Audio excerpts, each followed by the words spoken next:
গতকালই চিরঘুমে মনমোহন সিং প্রয়াত দেশের প্রাক্তন প্রধানমন্ত্রী। 92 বছর বয়সে প্রয়াত প্রাক্তন প্রধানমন্ত্রী 7 দিনের রাষ্ট্রীয় শোক ঘোষণা কেন্দ্রের। সারা দেশে অর্ধনমিত থাকবে জাতীয় পতাকা এবং আজ বাতিল সব সরকারি কর্মসূচি। গতকাল রাত 9:51 প্রয়াত হন মনমোহন সিং। তার প্রয়াণে শোকের ছায়া গোটা দেশ জুড়ে। কাল পূর্ণ রাষ্ট্রীয় মর্যাদায় সম্পন্ন হবে মনমোহন সিংয়ের শেষকৃত্য। টানা 10 বছর দুবারের প্রধানমন্ত্রী ইউপিএ জমানায় মনমোহন সিং 92 বছর বয়সে প্রয়াত হলেন তিনি।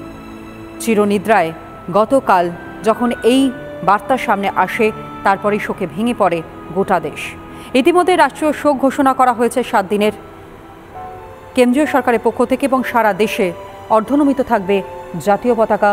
প্রাক্তন প্রধানমন্ত্রীর প্রয়াণ এবং সেই প্রয়াণ ইতিমধ্যেই সেই বার্তাও ইতিমধ্যে এসে পৌঁছেছে কেন্দ্রীয় মন্ত্রকের তরফ থেকে। 7 দিনের রাষ্ট্রীয় শোকের ঘোষণা এবং সারা দেশে অর্ধনমিত থাকবে জাতীয় পতাকা।